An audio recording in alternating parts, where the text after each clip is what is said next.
and welcome to Are Barcodes on Ballots Bad? My name is Kevin Skoglund. I'm a voting system security researcher who studied barcodes for several years and reported vulnerabilities I've found. Today, I'm going to discuss how voting systems store votes in barcodes, explain how to decode them, and explore their attack surface from a security perspective. There are many places where barcodes may be used in elections. You may see them in the margins of ballots, where they tell the tabulator how to map ovals to a set of contests and candidates. You may see them on mail-in ballots, poll books, or to keep track of equipment. These barcodes may have vulnerabilities, maybe even ones that we'll discuss, but we aren't going to focus on them. We will focus on barcodes on ballots that store vote selections. In 2004, the Populus Slate was the first ballot marking device to store vote selections inside a barcode, but it was not widely used. Barcodes on ballots really took off a decade later with the introduction of the ES&S ExpressVote. It was quickly adopted by many states. Like many ballot marking devices, it was used by voters with disabilities, but ES&S also marketed it to a wider audience, for use in early voting centers and for universal use, where every voter in a precinct votes on a touchscreen. You can see in the photo that the ballot has a section of barcodes at the top and a list of the selected candidates printed below. Since then, similar products have been introduced by other vendors. This category of voting systems is still new, but it's spread quickly. They are used by several whole states and a number of populous cities. There are many pros and cons to using these devices, but I want to spend our time on the security issues around the barcodes specifically. For anyone who's not familiar with ballot marking devices, it may help to have a quick overview of how they're used.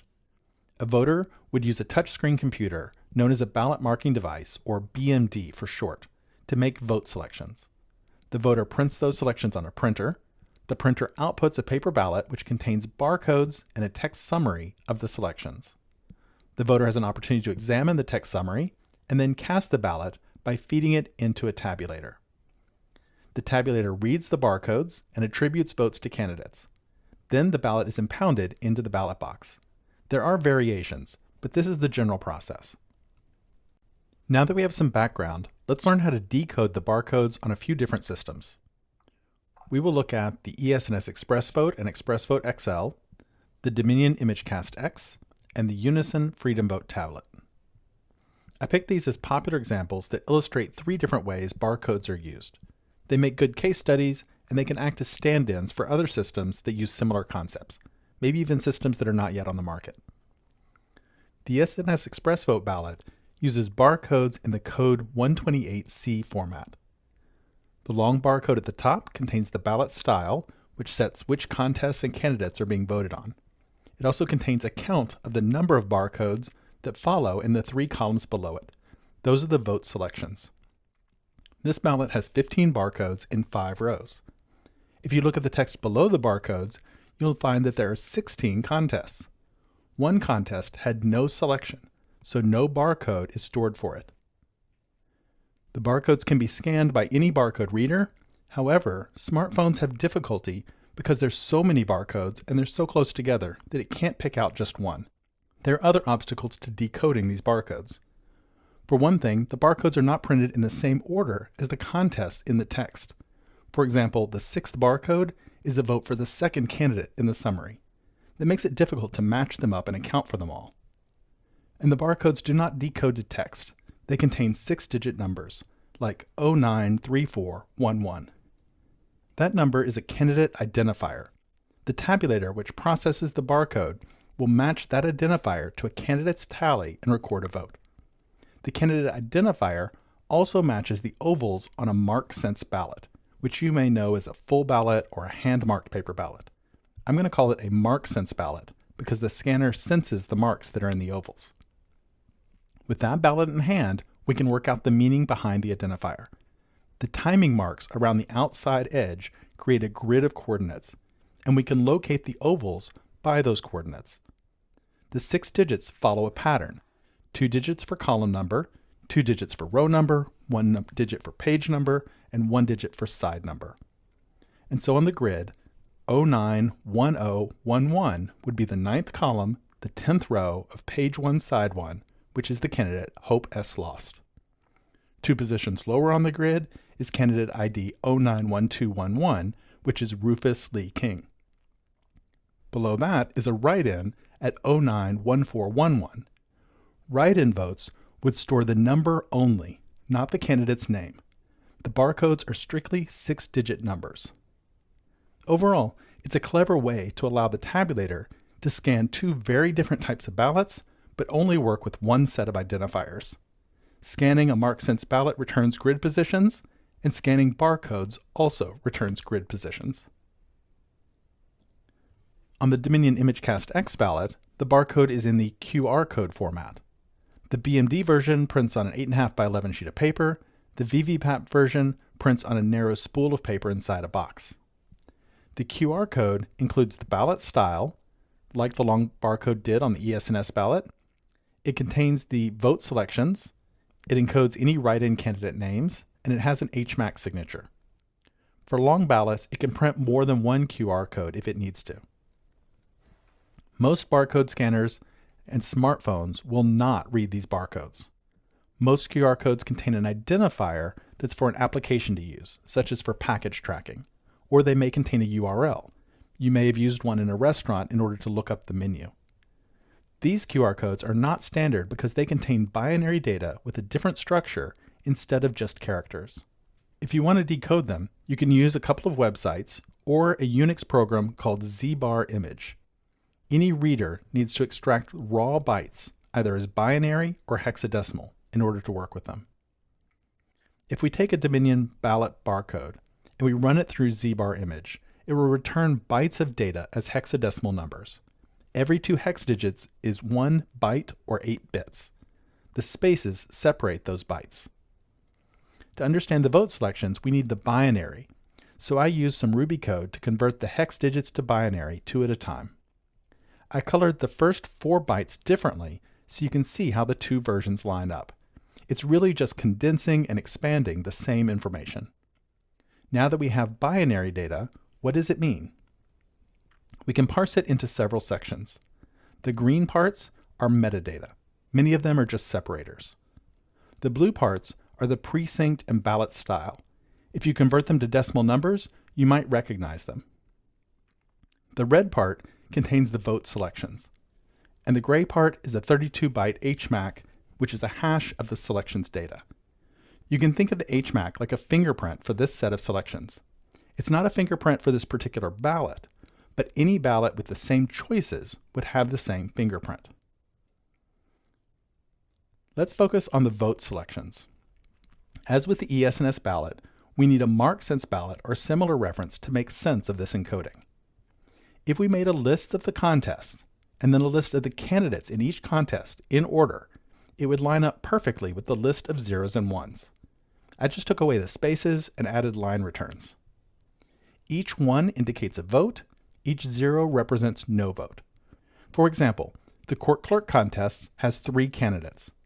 The binary tells us that the first one has a vote and the second 2 do not. This is a straightforward example. They get more complicated with ballot sheets and write-ins and ranked choice voting, but the basic pattern is the same. Let's look at our last example, the ballot from the Unison Freedom Vote Tablet. It has a non-standard barcode. At the very bottom, you see a barcode that's in the code 128 format, which contains the ballot style. Above that, the vote selections are marked in a grid pattern. This is similar to the punch cards of the past or to a system called Invalid, which is how I refer to these. You can also think of them as compressed vote targets. Vote targets are what we call the ovals or boxes on a full ballot. Imagine removing all the text from a full ballot and then compressing the remaining boxes down to a small bit of real estate. To illustrate, here's a Unison marked sense ballot on the left, alongside the grid of selections and the text summary. The outermost marks in the grid are timing marks, just the same as the timing marks around the full ballot. In both cases, they help the scanner locate the vote targets. The vote selections are inside the orange box. There are 4 of them. The text summary lists 5 contests, but the governor's contest had no selection. It helps a lot if I add boxes to the grid to show you the vote choices that were not marked. The votes are recorded starting in the upper left and moving down each column. The first box is empty. it corresponds to the straight party Republican vote on the full ballot. The second box is filled. We can look at the full ballot and see that this is a vote for the straight party Democratic choice, and that's what the text summary shows too. When we move to the next column, the box is filled. On the full ballot, that would be a vote for Daniel Boone, which is also what the summary shows, and so on. Notice that the text summary also includes position numbers that match the positions in the barcode. So is this even a barcode? Well, technically probably not, but it is one for our purposes. It encodes the vote selections in a machine-readable format that voters cannot read or verify, and it can be attacked. We'll get to see how a custom roll-your-own barcode stands up to those attacks. Here's a table that compares the key features of these three examples. None of the barcodes that we examined are readable by a voter with a smartphone in the voting booth. And even if they have a fancier barcode scanner, all of them need a full ballot to use as a reference when decoding. None of them are encrypted, and they vary widely in their use of integrity protection measures. Now let's talk about potential attacks on barcodes and on barcode scanners. In this section, I'm not claiming vulnerabilities in any specific systems. I will point out characteristics of some systems to illustrate how issues might be handled. I'm not examining the feasibility or the likelihood of exploitation, which are very important considerations. For one thing, I'm not looking at what other defenses may exist, and I'm not planning to give enough information to perform an attack. This will be an examination of the attack surface and the areas that have potential risks. You can think of it as advice that I'd give to a pen tester who's been tasked with examining a system that uses barcodes. These are the places that I would look. Here are the rocks that I'd turn over. I also hope to surface some of the risks so that manufacturers can consider them, mitigate them, and build better systems. And I'd like to help jurisdictions know what to ask during purchasing and to help them to secure the systems that they already own. My overall goal is to help the defenders, not the attackers. I believe we can be mature and talk about how to lower risks in critical systems without panicking and weaving things into conspiracy theories. The process diagram is also a good diagram of the attack surface. Every point has attack potential. Obviously, it's better to attack closer to the left side before barcodes are printed, but there are attack opportunities to edit or destroy barcodes later, even after the ballot has been tabulated and stored. Note that some systems perform ballot creation inside one device, while others use separate devices. Position number 2 could represent a USB cable between a tablet and a printer. And some systems combine tabulation and storage into one device, while others, such as central count tabulation, split it up. And some all-in-one hybrid systems contain everything from 1 to 7 inside a single device. There are many ways that we might launch attacks on these areas. I won't spend time explaining them because you've likely heard them elsewhere. They include supply chain attacks, hardware tampering, malware, machine-in-the-middle attacks, and remote access. One important ingredient in many of the attacks we'll look at is access to a printer.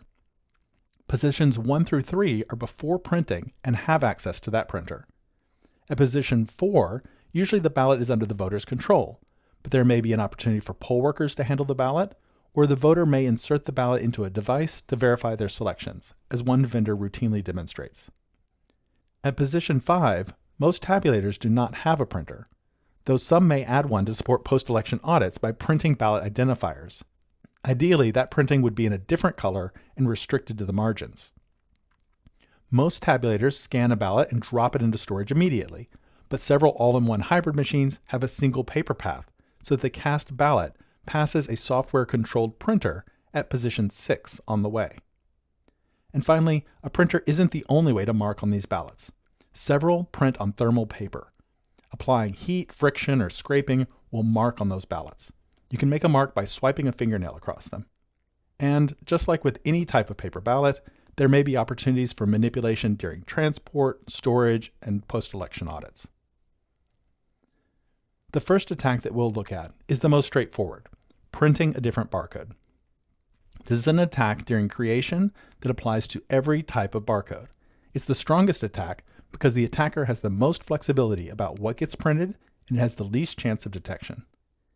A hacked BMD would be the ideal target because the BMD has everything it needs to generate barcodes. That's its regular job. Whereas the printer or a machine-in-the-middle attack would need to know the barcode format, the data structure, and possibly additional data to create ballots that appear authentic and pass any integrity checking measures. If the attacker replaced only the barcode, the voter would have no way of detecting it and would cast the ballot. Or the attacker could create a much better forgery by modifying both the barcode and the text, since studies show that voters rarely check the text.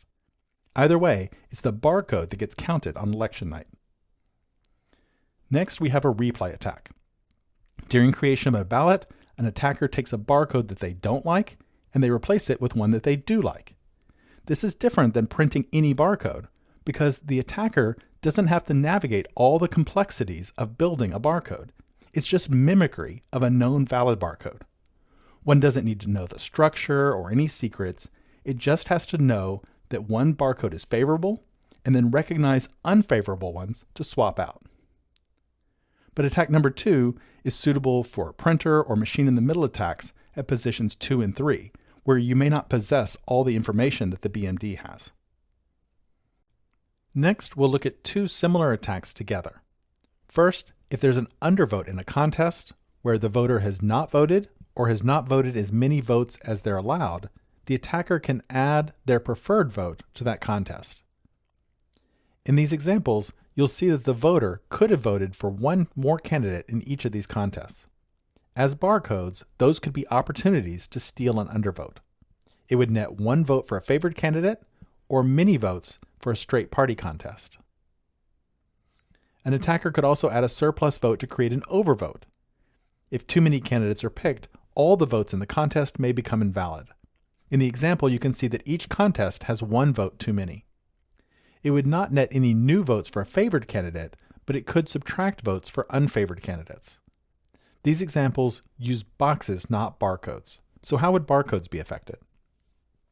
The Inca vote that we saw with the Freedom Vote Tablet, it's very vulnerable. Adding a vote is as simple as adding a square to the grid. On thermal paper, I might be able to do it with a small scraper. And because of their similarity, mark-sense ballots have this same vulnerability. One difference, though, is that mark-sense ballots have context around the marks, so that the voter may notice the change. With barcodes, they don't. Code 128 may be vulnerable, depending on the implementation. It helps that each barcode is an individual vote. The ExpressVote style of ballot may leave blank spaces if rows are not evenly divisible by 3. ES&S has reportedly mitigated this in future software by filling in a row of X's. ES&S also records a count of the barcodes on the ballot. I don't think that's a strong integrity measure, but it does offer a basic defense. Adding votes to the QR code would be more difficult. The format has a complex structure, and each vote is not as distinct. The ImageCast X implementation also includes an HMAC, so changing selections would change the expected HMAC. And honestly, if an attacker has enough access to create a matching HMAC, then it's no longer distinct from attack number 1, where an attacker can print any barcode at all. Instead of adding a vote, an attacker could modify a printed barcode to have different values. This is not possible with Vote or QR codes. One reason is that modification must be additive. You can add a black mark to one box, but you can't take away an existing black mark. And we've already seen how a QR code has a complex format and may have integrity checking on those selections. However, Code 128 is potentially vulnerable. The ExpressVote implementation confirms the count of the barcodes, but not their content. Let's look at a Code 128 barcode. It has a start character, the data, a check character, and a stop character. The 6-digit candidate identifier is stored in pairs as 3 barcode characters. In 093411, this is the 34 character. Don't think of barcodes as being fat and thin lines or spaces. Think of them as 11 positions that can either be black or white. 2 of the same color together looks like a thicker line. 34 is a good candidate for editing because it has a lot of white space where we can add black lines. In 093011, the 30 character is not a good candidate for editing because it has lots of black lines already, and modification is additive. We can't remove those lines. But we can change 34 into 30 just by adding 2 lines. But this new barcode won't be valid. After the data portion of the barcode is a check character, and its purpose is to ensure that the barcode scanner read the data correctly. The scanner passes the data into a fast algorithm and gets a value between 0 and 102, which it encodes as the check character. If the data doesn't match the check character, then the scan fails. The check character for 093411 is 9. The check character for 093011 is 1. So if we modified the 34 to become 30, the expected check character would be 1, and it's not. But the check character may also be modified. If we add 2 lines to the 9, it becomes a 1, and the resulting barcode becomes valid. If every row of candidate names is +2 on the grid, the odds are good that these 2 coordinate positions will be candidates in the same contest. I wrote a program that runs through all the editing possibilities. Around 31% of grid positions are editable like this. Of course, not all columns in the grid are used frequently. Column 1 is often filled with ballot instructions. Column 9 is frequently used for the first set of contests. And on page 1, side 1, 48 out of the 99 rows are editable to different positions. Some positions have several possible edits that could be made. 093411 can be changed to 9 other grid positions. 100811 can be changed to 26. Others have 1 or none. Modifying barcode 128 barcodes has constraints, but it is possible. I found one example at the bottom of the first column where a straight party vote for one party could be changed to a completely different party. One modified barcode could change the votes in many contests. A less refined attack would be to invalidate barcodes. They could be printed as invalid but appear perfectly real. They could be modified so they become invalid, or they could simply be defaced. The result might be that the barcode is ignored, the ballot might be rejected, or it might create an undervote opportunity. Imagine if you could invalidate one whole QR code while adding an alternate QR code. Or it could even be used to hide evidence of manipulation. We'll now shift our focus to attacks on barcode scanners using barcodes. An attacker could introduce a barcode which modifies the scanner settings. Commercial off-the-shelf scanners often allow configuration by scanning special barcodes. These barcodes are not secret. They're usually printed at the back of the manual. These might be handheld scanners or fixed mount scanners. Thankfully, most, if not all, of the voting machine tabulators on the market today make a full image of the ballot and then use software to read the barcodes from the image. Software can be configured in other ways, so it has no need of these configuration barcodes. So while a scanner reconfiguration attack on ballot tabulation is possible, better targets would be on other parts of the system, like the built-in scanners used for ballot activation, or the ones used to transfer ballot selections from a phone. What could be reconfigured? There may be as many as 50 different settings. An attacker could create denial of service, allow additional barcode types to be scanned, change how duplicate or invalid barcodes are handled, allow data to span several barcodes, or enable user-defined triggers so that scanning a barcode triggers an action like a macro. Reconfiguration might help with our next attack, injection attacks. Many of you are familiar with other types of injection attacks. An attacker sends malicious input that gets interpreted by the system. A barcode is a keyboard, as Hari Hursty has frequently said. Barcodes can include characters commonly used for injections. They can shift to different character sets to access special characters. Unlike reconfiguration attacks, injection applies equally to any computer process that doesn't fully sanitize or allow list the data input. Both hardware scanners and software scanners may be vulnerable. One might be able to use code 128 with less than 10 characters to send the keystrokes that are needed to exit the running program and launch a command line interface. QR code and other formats may hold hundreds of characters, enough for a small program. This is an attack that could have a lot of impact. The last set of attacks we'll look at are disinformation attacks. Disinformation comes in all shapes and sizes, but barcodes are vulnerable because of their lack of transparency. They're not verifiable by the voter, even if the voter has a barcode reader in hand. Certainly, some voters ignore them or just accept them, but many voters routinely express fear, uncertainty, and doubt about them. The seed for disinformation to latch onto is if your vote was in a barcode, and the barcodes are what the system counts, how do you know your ballot was cast and counted as you intended? Now, my opinion, which is only backed by subjective and anecdotal evidence, is that barcodes provoke mistrust more than paperless DRE systems do. That's odd, since paperless systems should be less trustworthy. But paperless DRE systems don't wave any red flags during the voting process. A voter is not provoked to consider how the voting machine does its work. Barcodes raise the question of trust with a prominently placed visual. Voters can't help but notice unreadable glyphs on their ballot, and they have to decide how they feel about them. It sets the stage for disinformation attacks. All right, let's look now at how defenders can detect and mitigate these types of attacks.